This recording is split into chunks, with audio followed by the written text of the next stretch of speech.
શ્રી હરિરાયજી મહાપ્રભુજીએ આપે શ્રી વલ્લભ સાખી કુલ 100 પ્રગટ કરેલ છે. એમાં હજી 39મી સાખી આવશે. તેરી સાથી ન દેહ નહીં, યા કે રંગ મત ભૂલ, અંત તુહી पछताएगो, तुरत मिलेगी धूल श्री वल्लभ, तुरत मिलेगी धूल. फरीवार तेरी साथी न देह नहीं, या के रंग मत भूल, अंत तुही पछताएगो, तुरत मिलेगी धूल श्री वल्लभ, तुरत मिलेगी धूल.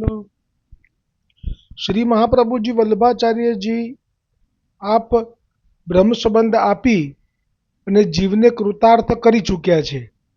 હવે જે લક્ષ્ય છે એ ગોવર્ધનનાથજીનું સ્મરણ, ચિંતન, સેવા અને વૈષ્ણવો સાથે સત્સંગ.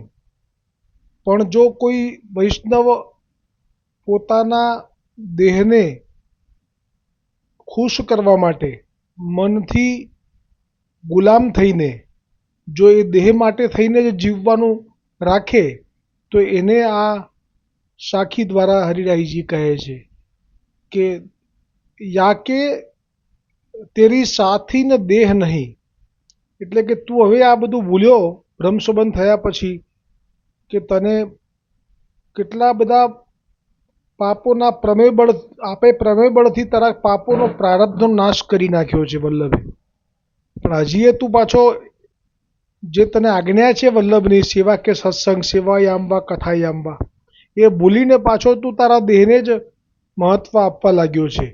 પણ હવે આપ બહુ સુંદર એક આધિ ભૌતિક દેહને માટે થઈને કહે છે કે આ તેરી સાથી ને દેહ નહીં, એટલે કે આ દેહ તને જે છે એ તારો કાયમ સાથ નહીં આપે. કેમ કે એનો જે વૈષ્ણવનો જે દેહ ઉપર મોહ છે એને ભંગ કરવા માટે આપ આવા સુંદર વચન કહી રહ્યા છે કે જેથી એને દેહ પ્રત્યેનું મમત્વ ચાલ્યું જાય.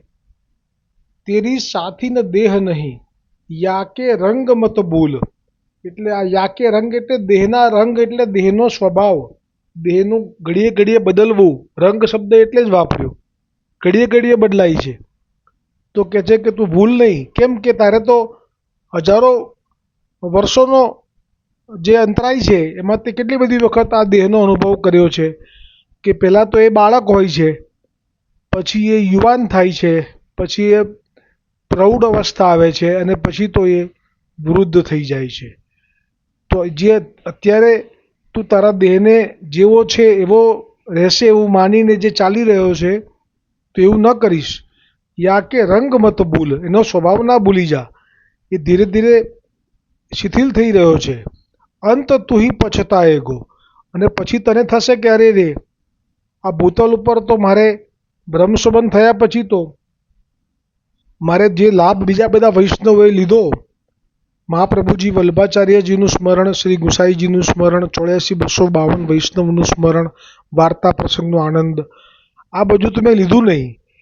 ઉપરથી મેં તો આ મારા દેહને ખુશ કરવા માટે, સુખી કરવા માટે અને પુષ્ટ કરવા માટે મેં જે કંઈ કર્યું, પણ હવે તો મારી ઇન્દ્રિયો પણ શિથિલ થઈ ગઈ છે. હવે તો મારો એવો કોઈ સંગ પણ નથી કે મને સત્સંગ મળે.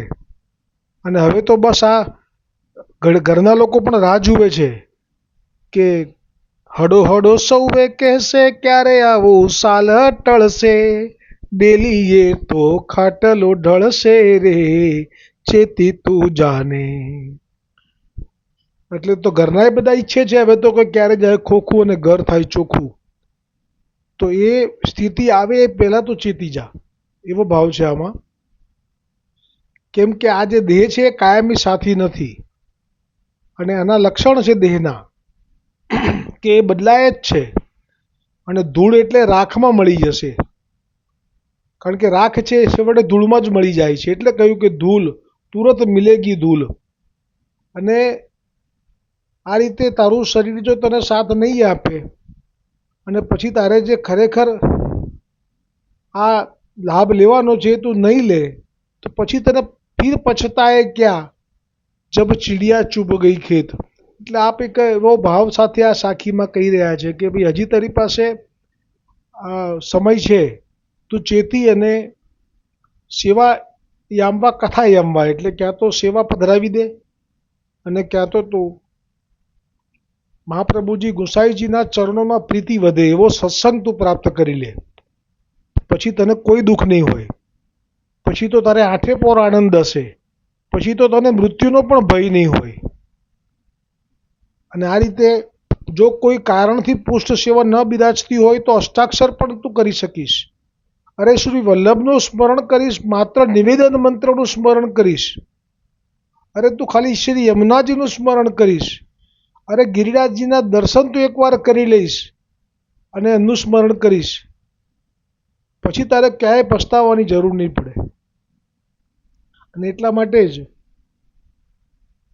આ શ્રી હરિરાયજીએ કહ્યું કે અંત તુહી, ક્યાં ગયું, તેરી સાથી ન દેહ નહીં યા કે રંગ મત ભૂલ, અંત તુહી પછતાएगो तुरत मिलेगी धूल. श्री वल्लभ तुरत मिलेगी धूल. આવતીકાલે 40મી સાખીનો ક્રમાંક આવશે. બોલો શ્રી હરિરાયજી મહાપ્રભુજી કી જય હો.